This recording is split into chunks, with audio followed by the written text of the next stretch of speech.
Hello, my name is Alexis. I'm a nurse in Ohio in the United States. Today we are going to be learning how to use some adaptive tools to make crescent rolls. I'm going to teach you how to use this using a standardized communication technique called SBAR. It's just an interesting way for me to distribute information. SBAR stands for Situation, Background, Assessment, and then Recommendation. I hope you guys enjoy. Okay, so here's the situation. A person has rheumatoid arthritis. This person is experiencing symptoms such as joint pain, weakness in the hands and fingers, and difficulty coordinating muscle movements in the hands and joints, and maybe even some deep bone pain with movement. This makes it difficult for this person to make food, and this person really wants to make crescent rolls. So here's some background information that's important about the scenario. People who are experiencing rheumatoid arthritis will often have finger joints that are kind of bent in awkward positions, swollen hands and fingers, and will often have a lot of pain and difficulty moving their fingers and hands. Those who are living with rheumatoid arthritis will often experience a symptom called arthralgia. Arthralgia is pain in the joints. Those who are living with rheumatoid arthritis will very often experience a symptom called asthenia. Asthenia is weakness or a lack of energy and strength. This can make a person easily fatigued and make it difficult to complete multiple complicated steps in food prep. Those who are living with rheumatoid arthritis will very often experience a symptom called ataxia. Ataxia happens when a person has difficulty coordinating how their muscles kind of work together. This can lead to clumsiness or awkward repetitive movements. Those who are living with rheumatoid arthritis will also very often experience a symptom called bone pain. Bone pain is a dull, achy, deep inside the body kind of pain. Those experiencing it endorse feelings of the pain in their joints or deep in their bones. Many kinds of people experience these symptoms, young and old. So here's my assessment. These adaptive tools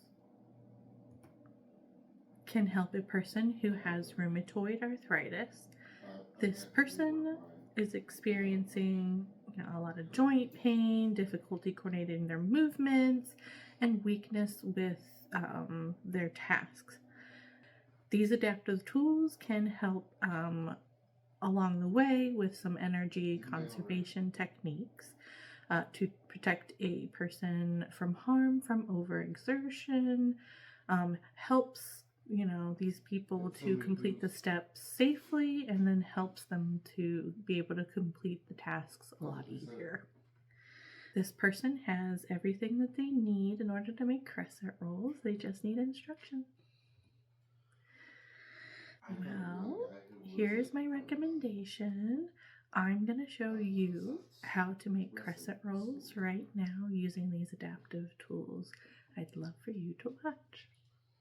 Alright, let's gather our equipment. We will need a big bowl, measuring cups, measuring spoons like a teaspoon or a tablespoon, a fork or a whisk, a dough scrape, a wide knife, and nitrile gloves, which are optional. Alright, next we're going to get our adaptive tools together. We will need a silicone cupcake liner, rubber jar opener, piece of a pool noodle, knotted rope dog toy, Velcro based grip assist device, grabbing device or another grip assist device, a mezzaluna or an ergonomic kitchen knife, a silicone kneading bag, or just a 2-gallon plastic freezer bag will work as well. Next are our ingredients. We will be needing 4.5 cups of flour, 2 large eggs beaten, half a cup of warm water, a tablespoon of active dry yeast, half a cup of milk, half a teaspoon of salt, half a cup of sugar, and 1 stick of melted butter, which also equals about a half a cup of melted butter. The butter or egg wash, which is like the beaten egg with some warm water mixture, is optional for the top of your bread. Really quickly here, I'm just going to show you guys how to use a silicone cupcake liner to kind of open some jars for you, and also I will show you using the actual like jar opener thing.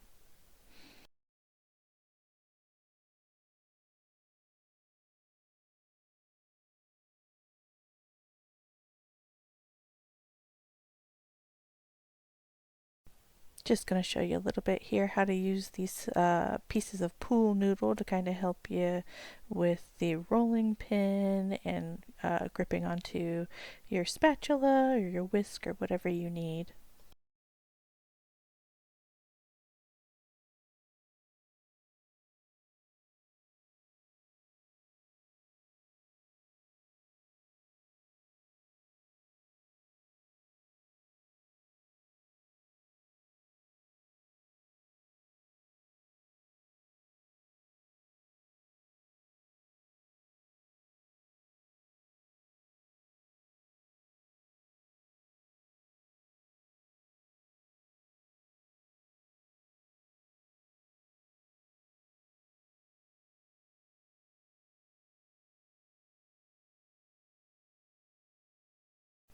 Here is an example of how I like to use this knotted rope dog toy for a little bit of help holding on to some utensils.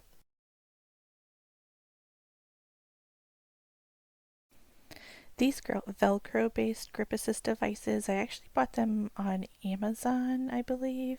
But yeah, they're really great for being able to, if you are paralyzed a little bit in your hands or just have issues with gripping onto anything with your fingers in the palm of your hands, these are really great to have because you can just stick your utensils in either the little slot or even just underneath the Velcro and it'll hold it. I love these hot plate grabbers. They're really great for getting things in and out of the oven, but also just reaching things that are far away and a little bit heavier.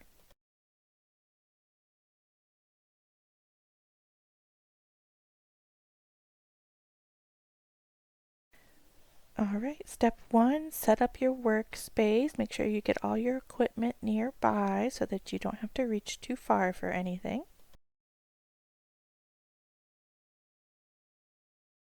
Alright, step 2, we just want you to measure and combine your water and your milk and warm it up to around bath temperature. Don't get it too hot or you might kill your yeast.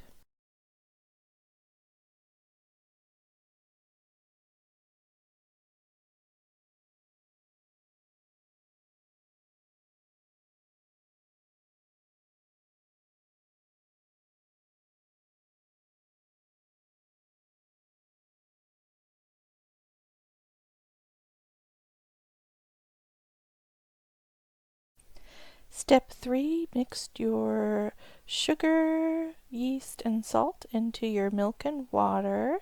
Let it sit for about 10 minutes or until it gets foamy.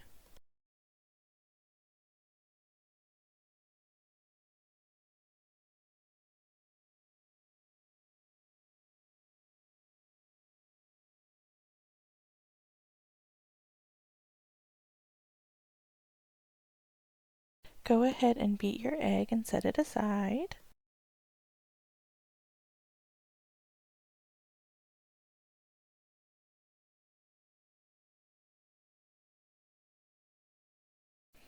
Alright, step 5, I just want you to add your flour into your silicone kneading bag or your Ziploc freezer bag. Pour in your egg and then also pour in your yeast, milk, and water combination there. Close and secure your bag and knead until all of the ingredients are well combined. This usually took me about 5 or 10 minutes.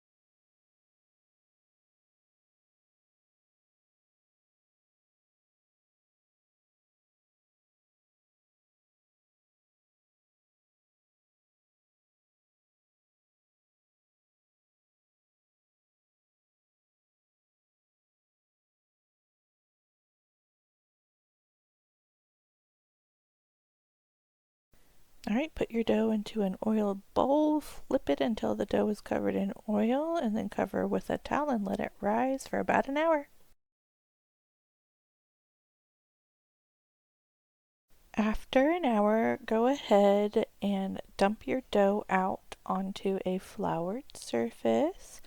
Punch down that dough and roll it out into one big circle.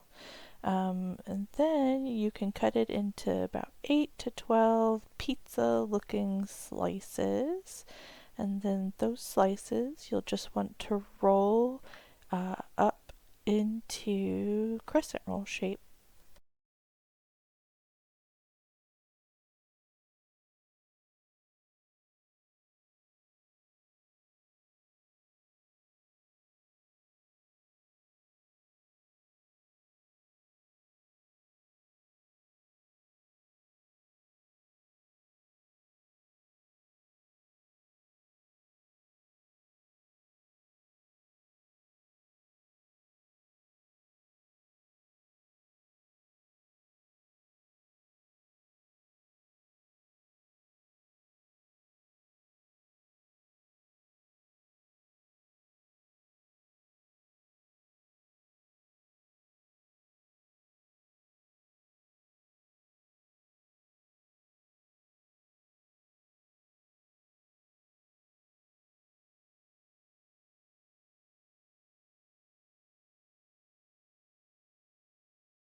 Okay, after you have everything all rolled up into your crescent roll shape, cover those again after you put them on your pan and let them rise a little bit more, like about 15 to 30 minutes. While you're waiting for that, go ahead and make your egg wash or melt your butter in order to brush it on top of your dough.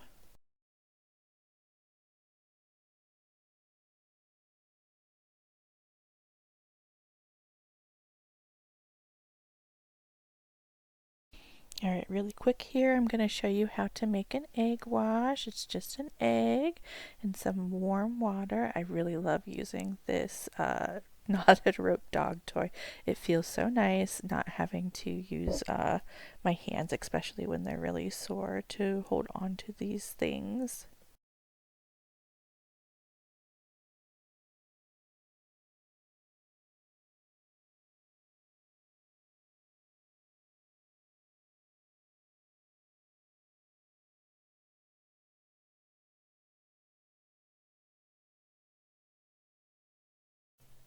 All right, after you're all done making your egg wash, go ahead and turn your oven on and preheat it. 375. After it's preheated, go ahead and brush your dough with your butter or your egg wash and place it in the oven and let these cook for about 8 to 11 minutes.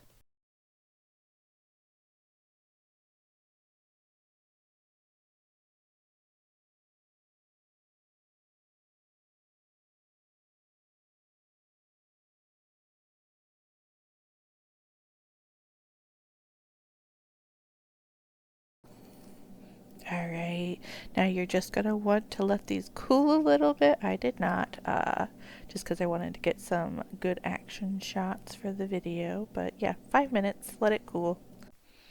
All right, here is my legal statement. Just a reminder, this is all just me trying to be helpful. These are things that I've witnessed as a nurse that I've seen help some people, and some of these situations are things I've gone through myself with either just me or a loved one that I've had the joy of trying to figure out how this works for us.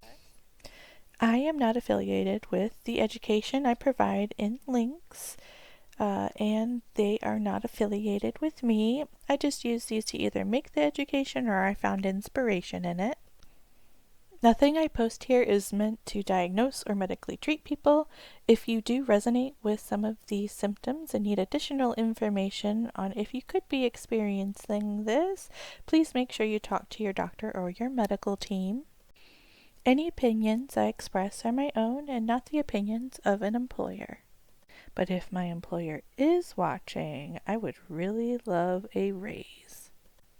I've tagged Erica in my comments or my description of the video because she's the one that actually posted the original ingredients and the original video for the recipe. I really enjoy her content and I want to make sure that you guys find it as well. So please go check her out. She's got Facebook, Instagram, TikTok. She has her own website, and yeah, just check her out on social media. She's hilarious.